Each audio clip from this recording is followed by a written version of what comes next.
Hey guys, today I'm going to talk about a nice little workaround I'm trying when you have a condenser fan that is maybe cutting out on you. In this case, as you can see, you might be able to hear a little bit, but the compressor is kicking on when the AC is trying to kick on. What will happen is the condenser fan will start, it'll run for a few minutes, and then it'll cut out. And maybe sometimes it may come back on, and it just kind of does this continuous sort of cutting in, cutting out. Um, there's lots of videos and Google articles about what may be causing this. The two most common things are number one, the start run capacitor, which is from here. I would definitely check that first. It's a very common cause of fan run issues. It's also a very cheap part. I got mine for about $13 on Amazon. I can tell you that that's not what it is. I've already replaced that, so I can tell you that's not what the issue is.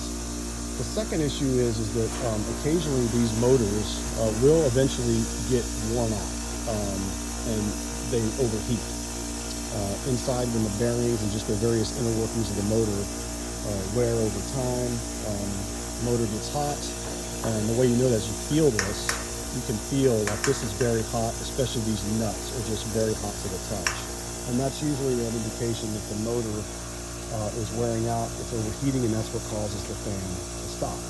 So when the fan's not running, the airflow can't happen, you don't get the hot air blowing out and the cold air blowing in, and you're just getting hot air or lukewarm air blowing out of your vents in the house, and you're just not getting any cold air. So what we're going to try today is a workaround to get some relief while I'm waiting for this part to come in. I ordered the part, paid around $100, but it's not going to be here till Wednesday. It's currently Saturday, and I want to see what can we do to sort of provide a temporary workaround.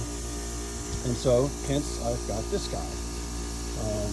Just sitting in my garage. This is just a standard household shop fan. I got it at Home Depot, I think. A few years ago. I don't remember how much I paid for it, but what we're going to try to do is we're going to try to use this and set it on top of here and see if that can function as a nice little substitute for the condenser fan, and let's see if that does the trick to give us some relief. Okay, so I have the fan positioned on top. I'm kind of lucky in the sense that it just happens to be pretty much the exact same size as the condenser top, the condenser fan.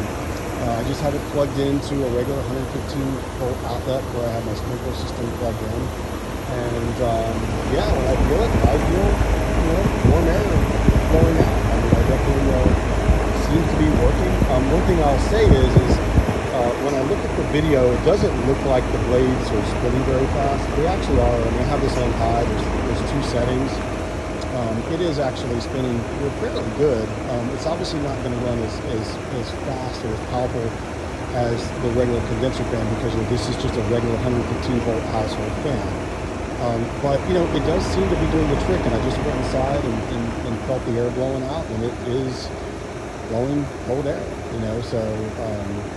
So it seems to be working. You can kind of see below that the fan, the condenser fan blades are spinning a little bit, but that's just because it's pulling the air up and it's making that blade spin as well. Another benefit is this could help in the cooling off of the condenser fan motor. What I've noticed is a couple of times when I was doing this is eventually the condenser fan will start back up and it'll run too, and then you'll kind of both running for a while and really helping to kind of cool the system. So yeah, that's it. Definitely want to try this out. Definitely a nifty little workaround if you just want to keep things running and cooling off until you're waiting on that part. It seems to be something that can tide you over. Please let me know your thoughts below. Has anybody else tried this? Or are there any negative consequences to this approach? For example, one of the things I thought about as well, when I keep an eye on the weather, if it starts to rain, I want to pull this fan in so it doesn't get rained on. and short circuited and all that good stuff. But let me know if you have any other thoughts on this. Please feel free to leave your comments below, and we'll see you next time.